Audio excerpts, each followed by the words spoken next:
With my wonderful co-president, Sue Klein. We're very honored to have all of you today, and I'm particularly honored to be able to introduce Bunny Sandler. But I would like all of us to take 2 sentences to introduce yourself. And if you are a Title IX coordinator, when the guest sign-in list comes, please mark it, star it, do it any way you want, because Marty Langolin and Bunny are doing a digital version of the book that I also co-authored. Website, and so they would like to be in touch with you to get information from you to share this opportunity. So please make sure all of you sign in on either the guest or member list, and if you are a Title IX coordinator, please make note of that. Okay, so Tina, why don't we start going around with you? Okay. I was the first director of the Federal Women's Program, and I had the seat behind my boss's secretary. That's how important it was. But I had the pleasure of working with people like Bunny when she came on the scene. And we were talking about the fact that in those days, it was a lot easier to be radical because nobody was watching you. And now there are too many regulations. You have to coordinate everything. Okay, so and that's your name me. is? Tina Hobson. I'm Harriet Fulbright, and I was head of the President's Committee on the Arts and the Humanities, and it had not existed until they had hired, so it was quite a wonderful job, and I enjoyed it and made it international. My name is Roberta Stanley, and I'm a former state Title IX coordinator in the great state of Michigan, and I worked on Capitol Hill when they were putting the regs together to implement Title IX, and I recall that was 1977, and the law passed in 1972. It takes a while to do good work, doesn't it? Roberta Stanley. And wait a minute, and you are the legislative? I'm legislative vice president of the Clearinghouse and Women's This is Interests. the kind of people we have on our board. I'm Elaine Newman. I was the first director of the Maryland State Commission for Women in the 70s when we worked on this. And after that, I did a lot of women's things. In fact, I was a president of this group for 4 years, but I think that was in the 70s. It was a busy time. Anyway, I'm still involved with women's issues, but I haven't worked on Title IX lately.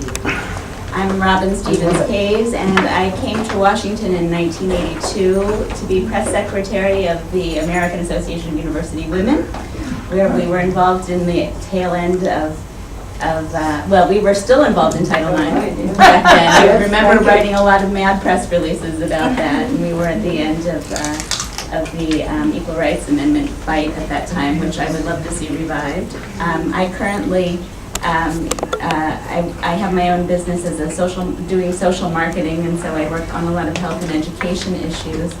And I'm also a writer, but currently I'm working with a San Francisco filmmaker who's created an event called Character Day, which I hope to get a lot of people in this room excited about and to sign up for, and I can talk about that afterwards.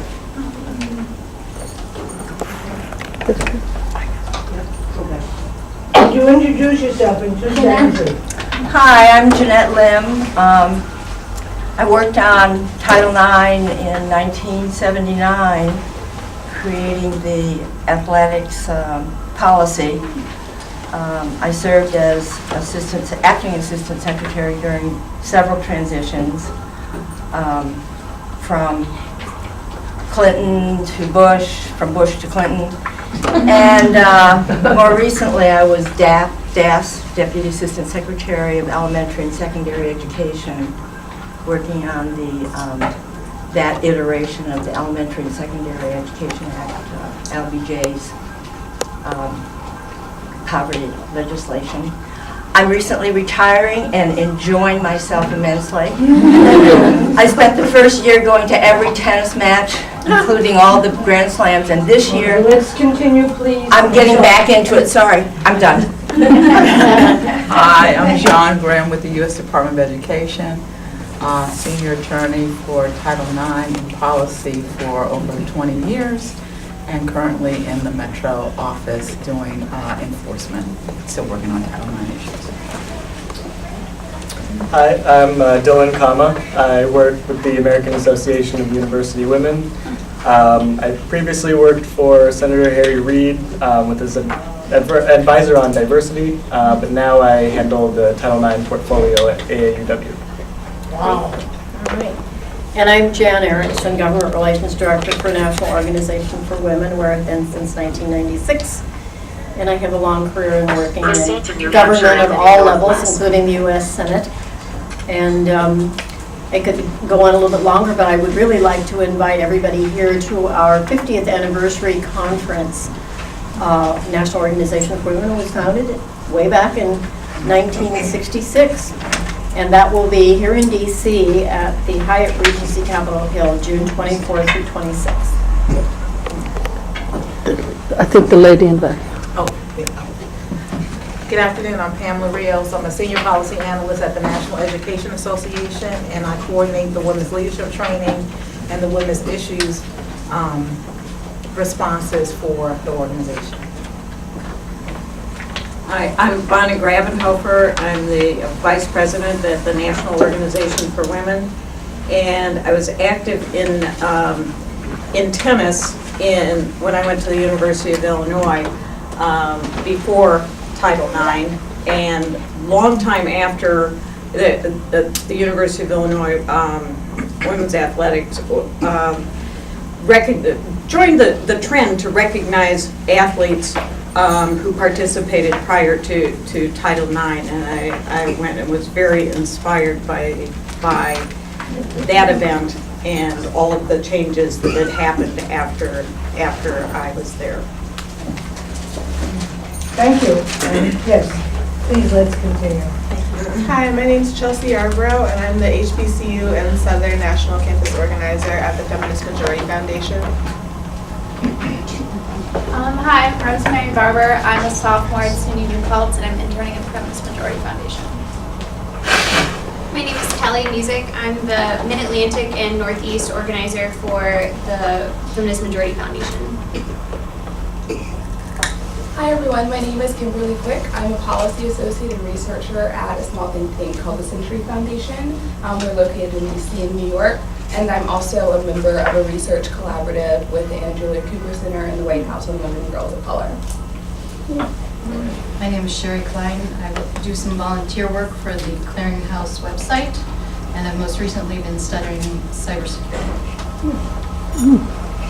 Good afternoon, I'm Pamela Harris, Senior Advisor of Educational Equity at the Atlantic Equity Center. I'm one of 10 equity assistant centers in the United States working with public education issues centered on gender, race, and national origin.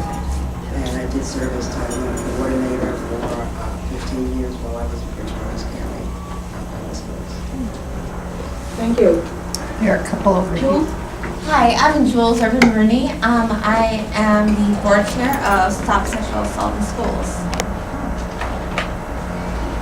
Yes, let's continue. Hi, Becky Shargans. I first met Bunny when I was Deputy Assistant Secretary in the old Education Division, and that tells you how long we have known one another, where I helped a little bit on the regs. I now work at the National Women's History Museum. I'm Connie Cortavia. I'm the Associate Director of Human Rights and Community Relations at the AFT. And my link to Title IX is that I've been the treasurer for, I think, maybe the last 12 years at the National Coalition for Women and Girls in Education, which of course is the coalition that is working to keep Title IX uppermost, implemented, and monitored. Hi, my name is Adassia Yanka Crawford. I'm Counsel for Education at the National Women's Law Center, which is located in New Zealand. Yeah.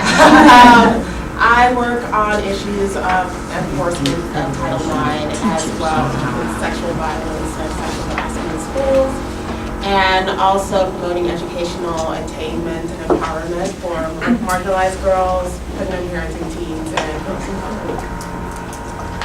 My name is Marie Rudolph, and I'm the SWA Title IX Coordinator for Athletics for the DC State Athletic Association.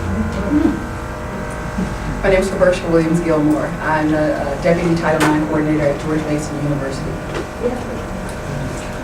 I'm Holly Joseph. I should say first, I'm treasurer of the Clearinghouse, so if anyone wants to give dues, I'm the person to give a check to be a member for $25. But I will piggyback on what Becky said about Title IX. I was in the lower echelons of HEW at the same time she was, and in an information office, and I can tell you that there were myriads of questions about Title IX at the time.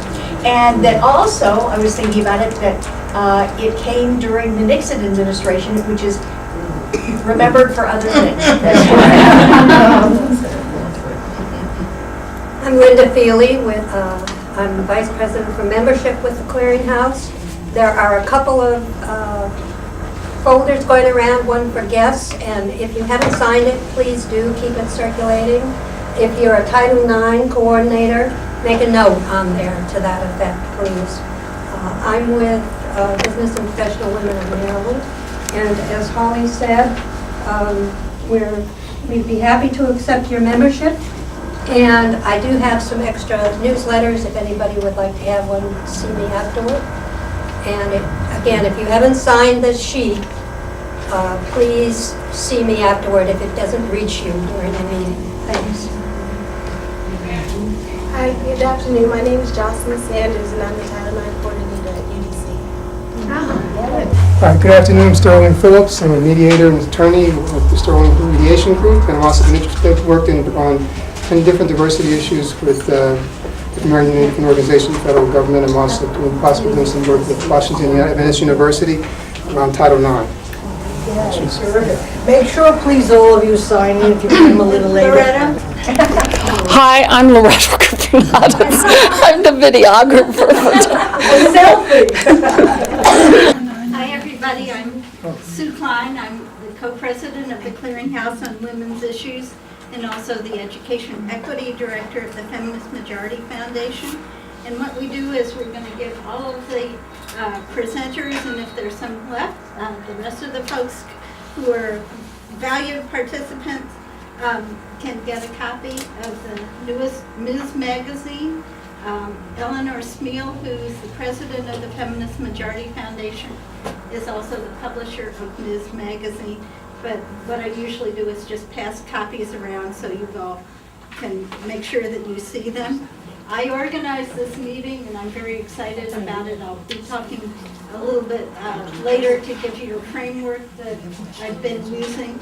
But right now, So I've been given the honor and the privilege of introducing Bunny Sandler and her work.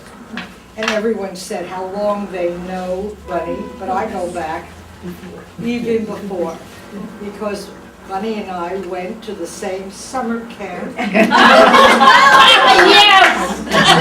In upstate New York. Tell them the name. The Camp Weehaha. We had different last names, and actually I was a counselor in training, Bunny was the counselor, then we both were counselors. She took care of the little ones, and wink and blink and nod, and I was up in Aquila, up in the Heights. Anyway, we went our own ways and did our own thing, and one night in Washington, we went to a party, and we had a little wine, I guess, and we started to sing camp song. And one of us said, "We are the girls of We." And we said, "Really?" So that's how far back we go. Interesting enough, we still maintain friends from that camp experience. So who do you know, who do you see, that kind of thing. And over the years, Bunny and I have worked together in many issues. We have written a wonderful book about Title IX called Student to Student Sexual Harassment K-12 Strategies and Solutions for Educators to Use in the Classroom, School, and Community. And I would be glad to present this. The only way I think I can do it, I'm going to ask later, who has traveled the furthest to come to this meeting today? Anyway, let me start with telling you and honoring Bunny Sandler for being the godmother of Title IX. Her presence here today is an inspiration for all of us to go forward, no matter what our age, whatever our strand in life is at this present time.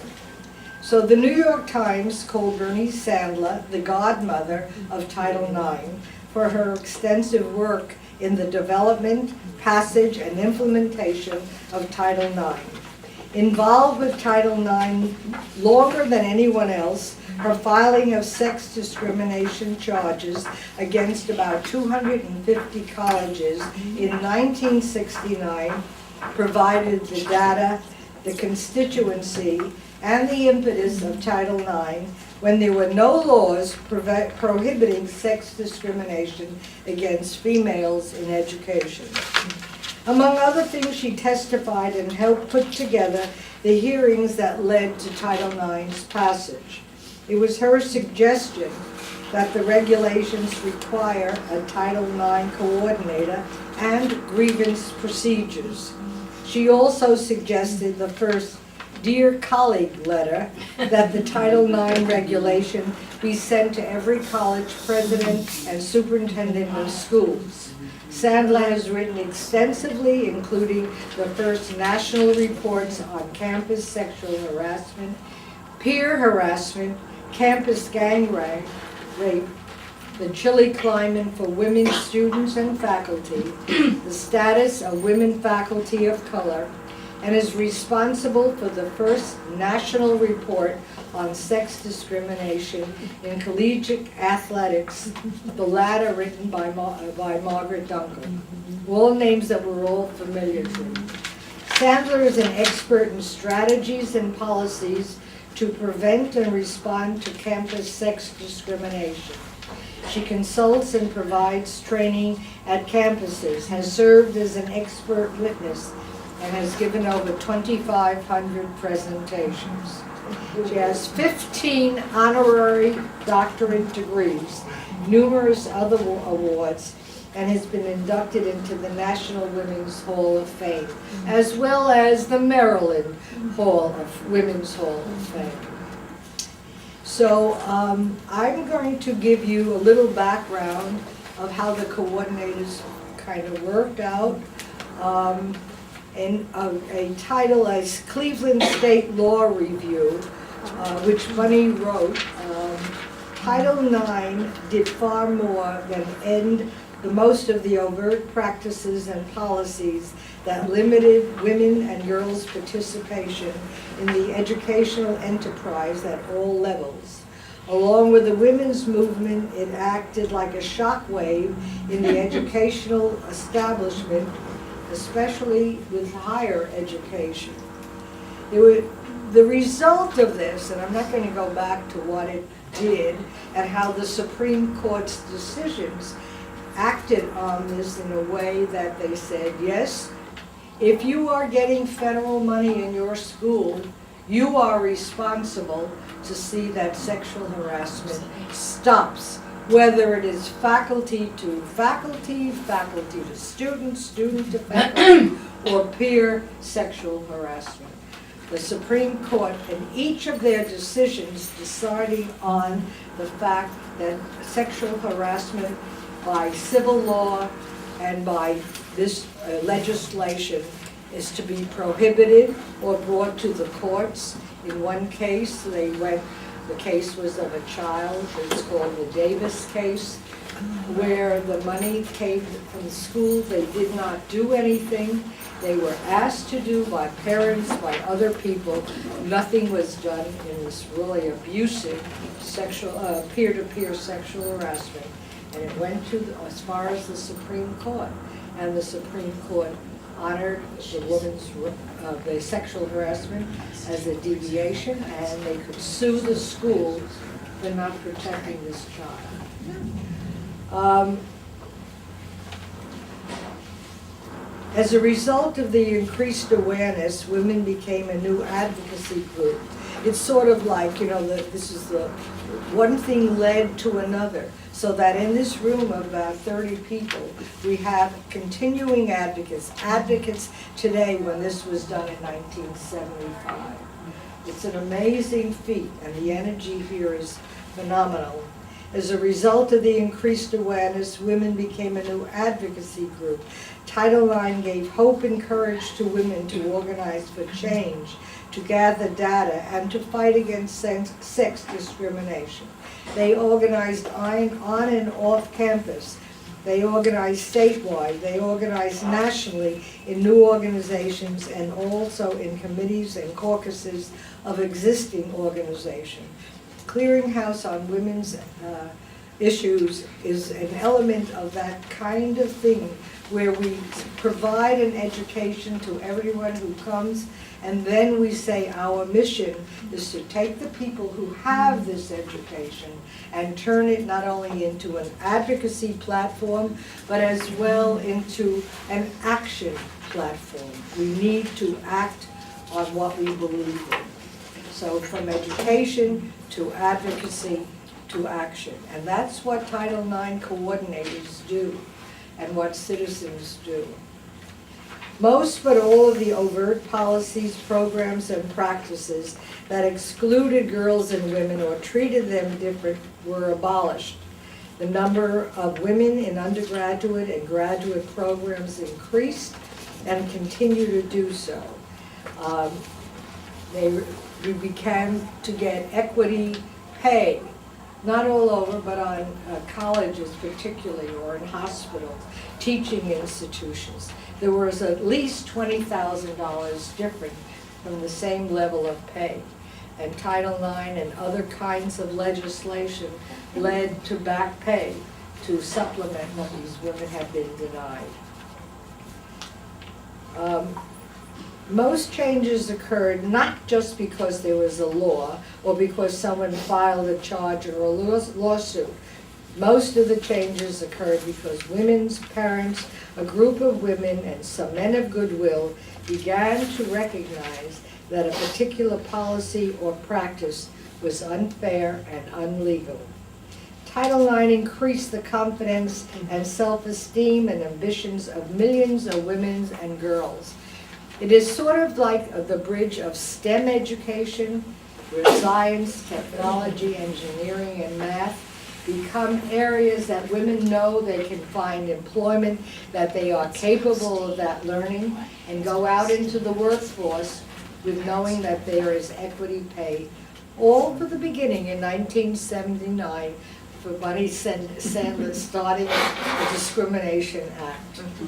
Yeah, so we're going to end there. I could go on The papers are numerous, and I've worked with them, but it is a privilege and an honor to honor Bunny Sandler as the godmother of Title IX. I'm going to try you, because he can go on too long, too. Yes, I've asked them both to interrupt me. Thank you for such a nice introduction. I want to go back to a time when women's groups, just women getting together to talk about women's issues, was radical. It was one stop short of being a communist. And I certainly felt this about women's issues. They actually marched on Pennsylvania Avenue. What a disgusting thing for ladies to do, and I am ashamed to tell you that a lot of us thought that at the time. Around 1969, I applied for admission to the PhD degree at the University of Maryland, and I get no response. And I call for an appointment to find out what's going on. They say they don't talk to people. I go to a party at a neighbor's house, I'm introduced to a man, ask him what he does, and he says, oh, I'm the University of Maryland, and I'm the chair of the admissions committee in the very department I am applying for. I tell him I've applied, and what does he say? Well, we don't take too many women, especially if they're married, and also if they have children. They don't do that. They take up time to take care of their children. I tell him my children are in school, they stay home by themselves even when they're sick. I would never take time off if they were sick. I ask him who his best students are. He says the veterans, and I say, I'm like the veterans. I've been out of school and I'm coming back. I would not have gotten into a graduate program if that had not happened. I was desperate. If I don't get in, I will be doomed to be a housewife for the rest of my life. There's no word such as sexism. There's no word like sex discrimination. And if you don't have a word to name something, you can't think about it. One of the first things in the Bible is Adam gets named the animals.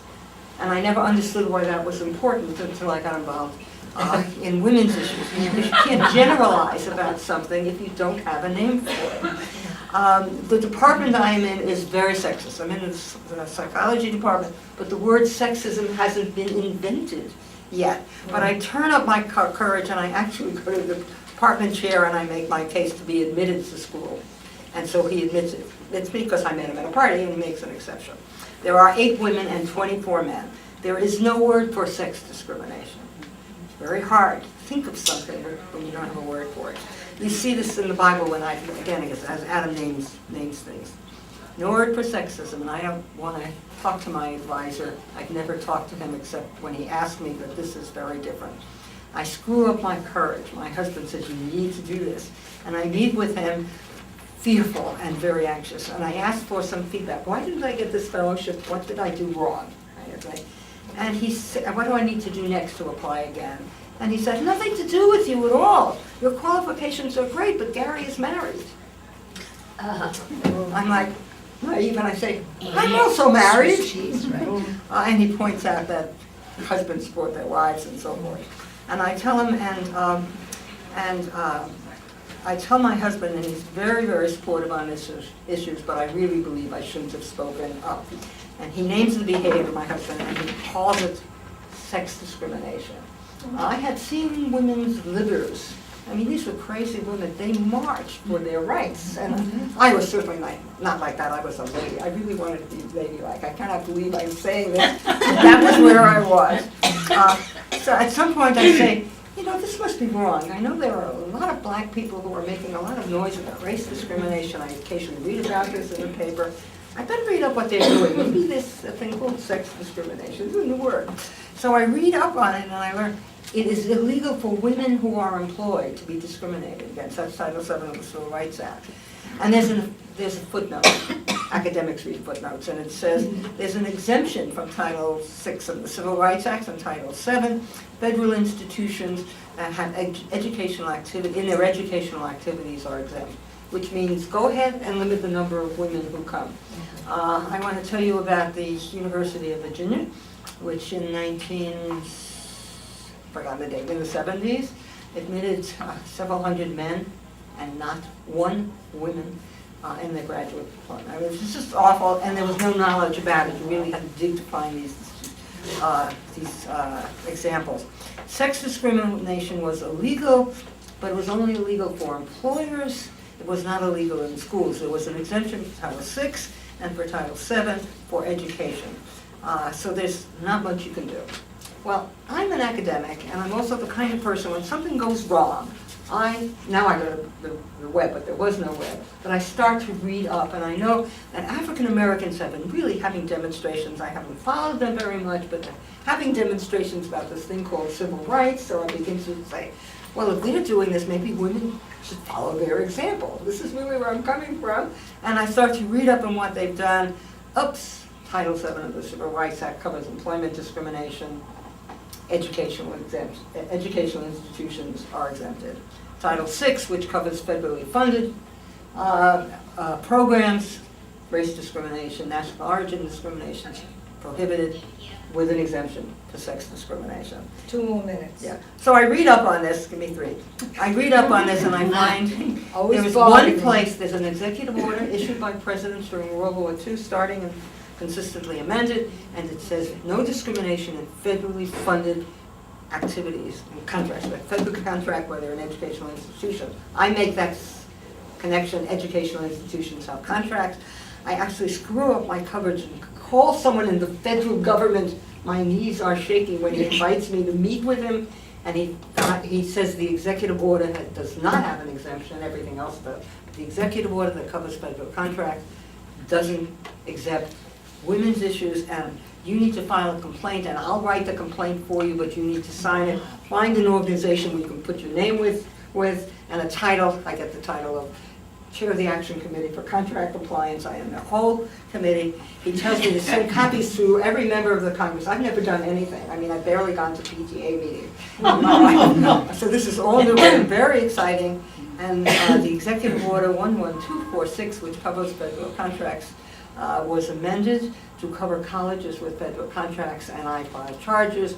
Representative Edith Green, somebody told me to send her a copy because she handles race discrimination. She's very excited. She's wanted to do something about sex discrimination, and I'm the first person who says, could we maybe do something with maybe a new law?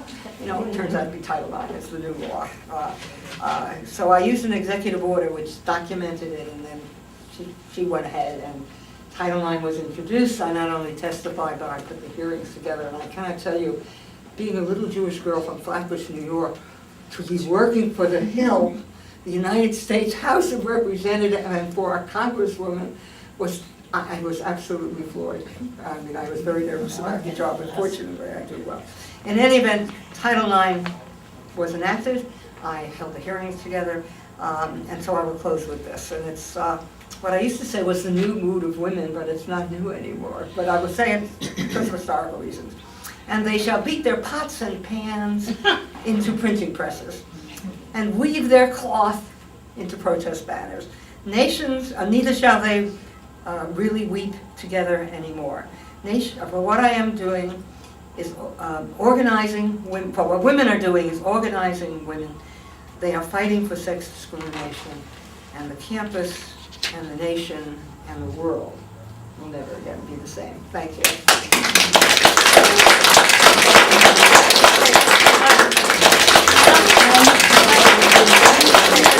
I want to follow up first by asking Bunny how you came to think about putting Title IX coordinators. You don't have to look at your notes, you know it. I forgot to number the pages, so I'm trying to find what the order is. Don't worry, just tell us. How did you think that it was important to have Title IX coordinators put in the 1975 Title IX regulations that were used by all of our agencies? And these were some of the few regulations that were even approved by Congress. I think African American people were making all kinds of noise, and they were my role models. And I began to look at what they had done and began reading up on civil rights, which I'd followed occasionally in the newspaper, but not really looked at what are they doing and how are they doing and why is it working. And so I wasn't sure what to do, and I followed what they did, and I began to read the law. I never had the slightest interest in the law whatsoever, except making the decision to keep my name when I got married. That was the only legal thing I ever looked into. And so I began to read law, and I read about Title VI, which covers race discrimination, but it doesn't cover women. And I read about Title VII, which covers employment discrimination, but it doesn't cover women. So I said, okay, there's a book I find in the Bureau of Publications, at Printing Press or whatever it's called, Printing Bureau of the United States, and they have a book called, not remember the title, but a book. GPO. Government Printing Office. And they have a book on discrimination, race discrimination, and all about it, what covers it. And I read the book, and they talk about Title VII, and they talk about Title VI, but in Title VII, which initially only covered race, color, and national origin, footnote, academics read footnotes. I read footnotes, and the footnote says, this executive order was amended to cover sex discrimination on such and such a date. It's the only time in my life I ever screamed aloud when no one was around, because I immediately recognized universities have federal contracts, and therefore this applies, nothing else applies. But like many women, I must be wrong. I must have been. Yeah. I find this executive order, which does cover contractors and prohibit sex discrimination, but I figure it must be wrong. There must be an exemption. And nobody had noticed that it covered. Okay, let's go on to another question. Okay. Or speaker. Well, now I'll give you a little bit of more background on me, since we had a big background on Bunny by Harriet. Just in case you all didn't know, I worked in the research offices of the U.S. Department of Education, even before it was called U.S. Department of Education, for 34 years. And then when I retired in 2003, and when I was there, whenever I could, I tried to work on sex or gender equity issues. And one of the things that I was able to do, I worked for the National Advisory Council on Women's Education Programs there, and started a big research synthesis handbook for achieving sex equity through education. And finally completed that. And then whenever I could, I did gender equity or sex equity work, as it was called in those days, in the Department of Education. But I finally retired when things got kind of unhappy during the Bush administration. That's a nice word. In 2003, and was able to join the Feminist Majority Foundation with Eleanor Smeal.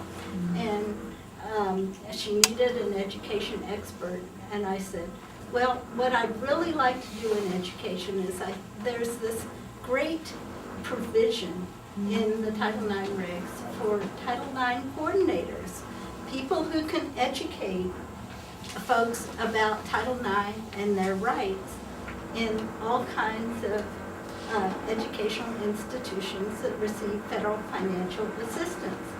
So I said, I'd really like to help us figure out how we can work on that and advance that strategy. And so for many years, I've been doing that. And as you've heard little inklings of, we were able to make some progress working with my colleagues in the National Coalition for Women and Girls in Education to get the Department of Education in its guidance documents. Jeanette was probably responsible for many of those early guidance documents to include specific roles for Title IX coordinators. And so we did that, and they had roles for Title IX coordinators in the athletics guidance documents and sexual harassment guidance documents, and even in the more recent documents about justifications needed if there was going to be any single-sex education, which we are not in favor of, because it, of course, creates more sex stereotyping and sex discrimination in many ways. So what the Department of Education did in 2015, it came out with some pretty good guidance on Title IX coordinators. And John Gray over there, John, raise your hand, was kind enough to bring us some copies of the major document, and this is really great, the Title IX Resource Guide, which has a lot of the information on what Title IX coordinators could be doing in the various areas to support Title IX. So we have lots of copies of those. We have lots of other materials for you all to take home, because as Harriet said, what we want to do is to create action after this meeting and get you all involved to help. John, you want to say something? The other one is the Title IX coordinators list in the blue folder. Is in here. So he's going to come The up letters, the Dear Colleague letters that Bunny helped establish. They're two very important Dear Colleague letters for Title IX coordinators. And what I'll do is, those of you who really need these, I'll pass these around so you can take copies. And we have more copies here, and we'll have lots of things. So before you go, make sure you have a complete set of whatever you need to help you And take the other action. thing, if you are a Title IX coordinator, you might want to take Marty Langland's email address, because she will be glad to work with you and contact you and include you. Let me give it to you. Her telephone is Marty Langland and Associates, 301-654-0176. And her email is Langland, LANGELAN .associates, plural, @gmail.com. And I think that would be very beneficial to you, as she and Bunny are now working on a digital version of what the importance of Title IX coordinators are. Okay, let me continue. What we've done at FMF with the help of Rosemary and other interns is we've been pulling together a major report on Title IX coordinators. And it's called Title IX Coordinators, an Underused Resource Requirement to End Sex Discrimination. And I have 6 general recommendations from that report. And let me just go over them fairly quickly, so it'll sort of set a framework for the rest of the discussion that we're going to have by the equity advocacy groups and how they're helping Title IX coordinators, like we heard from Adaku. But it will also help with the Title IX coordinators, who we're going to hear from too in our discussion. And I've arranged that we can stay in this room until 2 o'clock today, so that we have more time for discussion. And I urge you all to just get up and refill your plates. We have plenty of food during the meeting, so we aren't going to have any official breaks. So let me just go. I have 6 basic recommendations from this long report, which isn't quite out yet, but it's getting there. The first recommendation is we need to increase the numbers of effective and empowered Title IX or gender equity coordinators.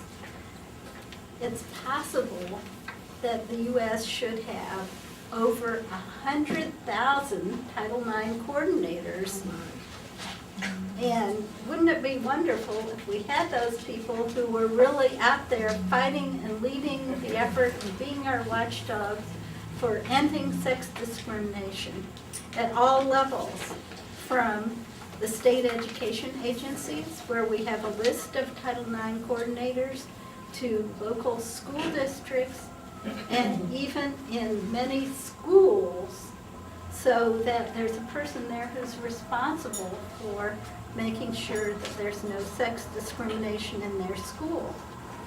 And so right now we don't know how many Title IX coordinators there are, but in addition to issuing these nice guidance documents and Dear Colleague letters that John was kind enough to bring us, what the Department of Education Office for Civil Rights has done most recently is they've said that we will help collect contact information on who the Title IX coordinators are. Now, this is really important because many schools just totally ignored this wonderful provision that Bunny had in the regulations and didn't assign anybody as Title IX coordinators, or they assigned a financial officer or someone who had no knowledge or experience or connections to make it happen. So what OCR has done is they have surveys called the Civil Rights Data Collections. And in the most recent survey, they've asked all local school districts, K-12 school districts, to have, to provide information, contact information, names and email addresses of their Title IX coordinators.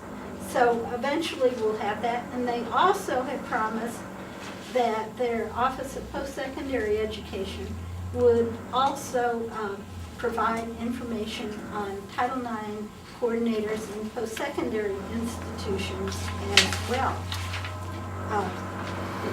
and make them available on websites now that we have the media to do that. But we don't have that information yet. I talked to someone who works on that data, the CRDC database, and they said that it's now due out in early May. So that'll be a big help, because it's really been hard to find who. I'm sorry, because if conversations are going on top of you talking, I mean, the camera's going to pick them up, everything they're saying, and it sounds rude, so I just have to stop and just say, It's okay. I'm sorry. Okay, I'm sorry, Sue, go ahead. Okay, so anyway, it's been very hard to find Title IX coordinators. And Rosemary's colleagues we were trying to find our local Title IX coordinators to invite them to this meeting. And we couldn't even find some of the Title IX coordinators listed on websites for Arlington, Falls Church, etc. So it's a challenge.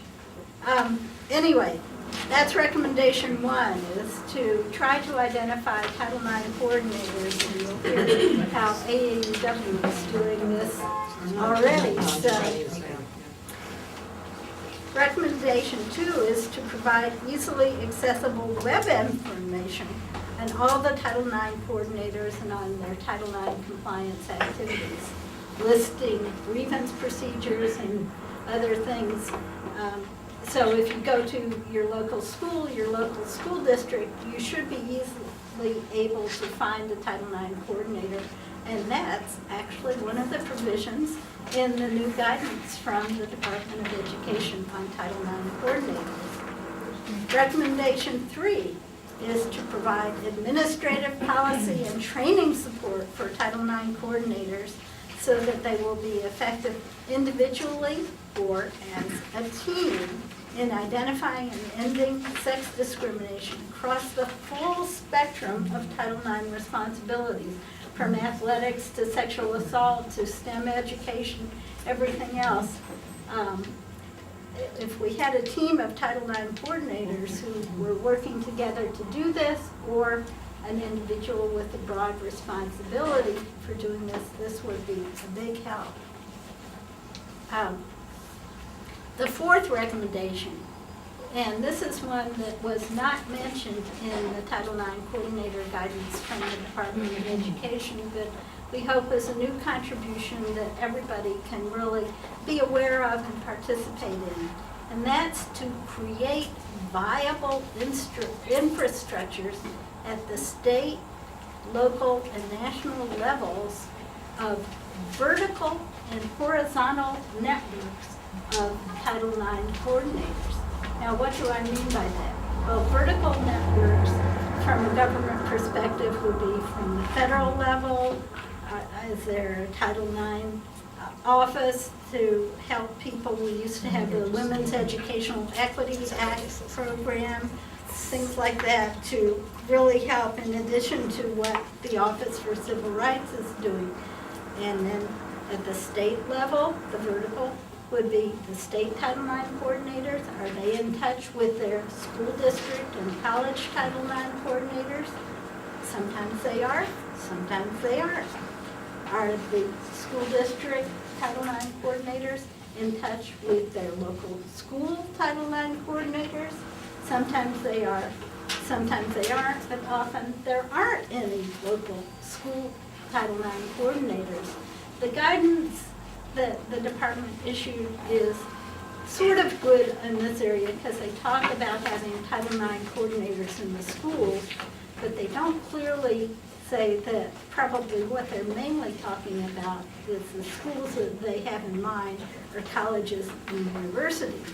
And we need more emphasis on getting Title IX coordinators in the K through 12 schools as well.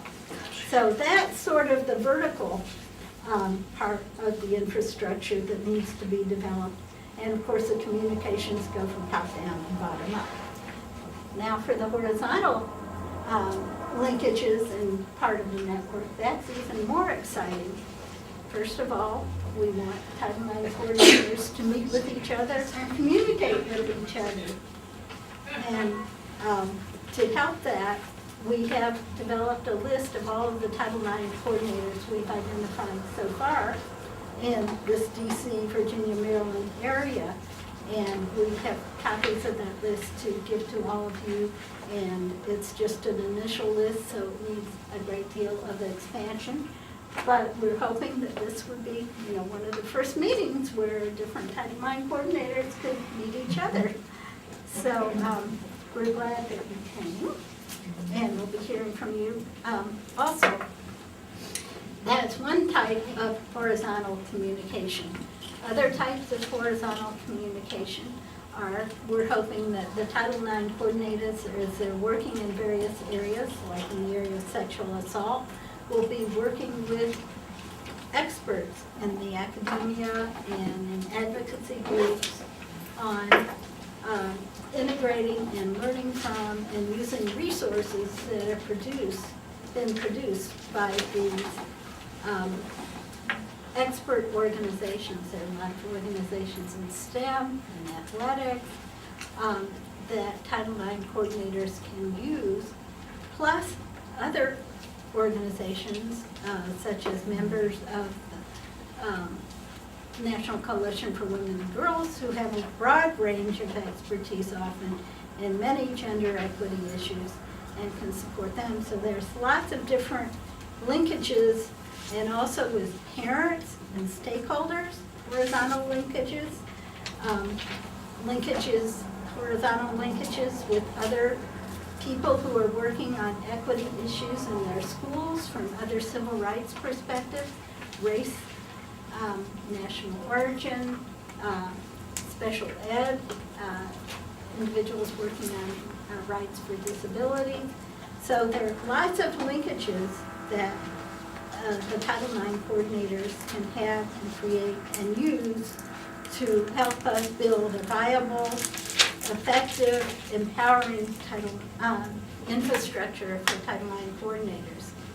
So that gives you some idea of the importance of us working on developing an infrastructure, and we might be able to particularly do that depending on how the elections work out, especially to get government help for rebuilding this infrastructure.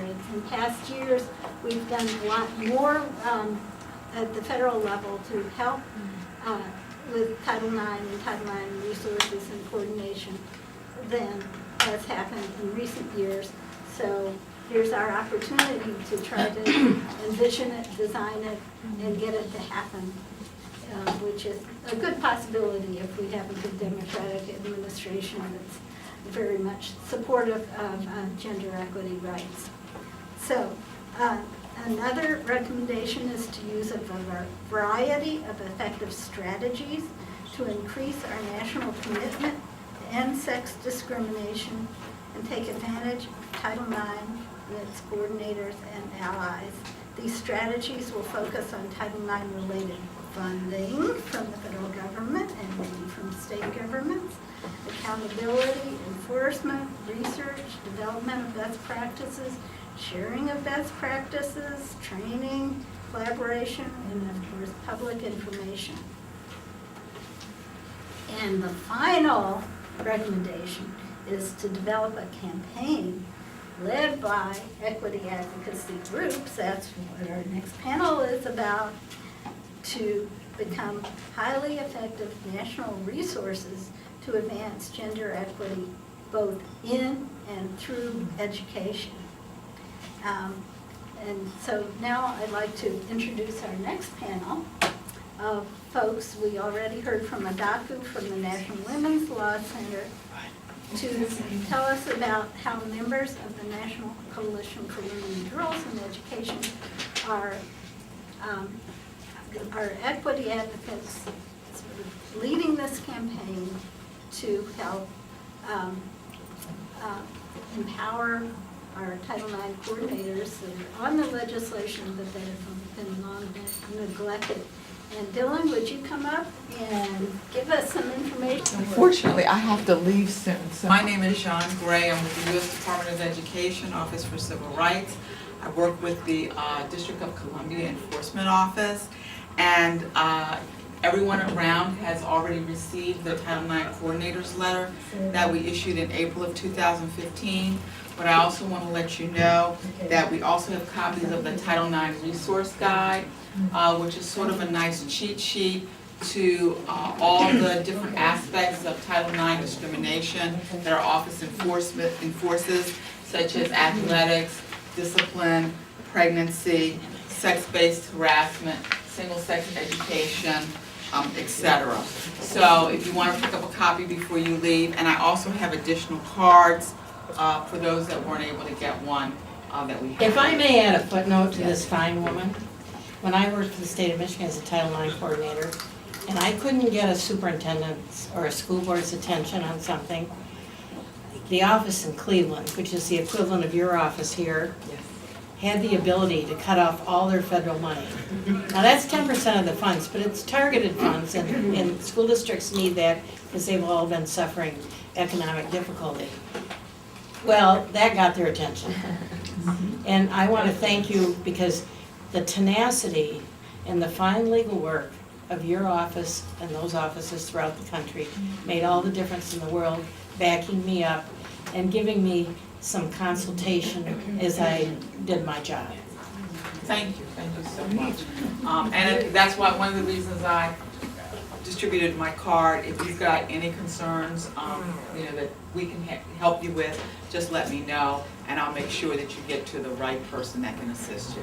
Thank you. And they also will give wonderful consultations and technical assistance seminars. They came from Cleveland to Lansing and did that. Yes, we do. So thank you. We do provide technical assistance, training, if you need it. If you contact our office, even if you're not in the District of Columbia, we can come out and hook you up with someone who can come and provide training for you. Actually, while we're talking, we also will pass around some other information. We have Title IX coordinators from FMF, key to fighting sex discrimination in education, a one-page summary of a lot of what I mentioned. Rosemary is going to help pass these around so you'll start making your collection. No, these? Underneath. And also this one. And that one? Okay. These are some of the general background information on Title IX coordinators that you all should have as you think about your activism. And let me also point out that one of the other key people from the U.S. Department of Education in those years, head of the program legal in the Office for Civil Rights, is Jeanette, who is responsible. That was very much part of our legal staff. Thank you, Jeanette. Okay, anybody who wants to, like I said, get in touch with me for more information or more assistance or training, just give me a shout out on the email. Thank you. Thank you. Okay, bye-bye. Thank you.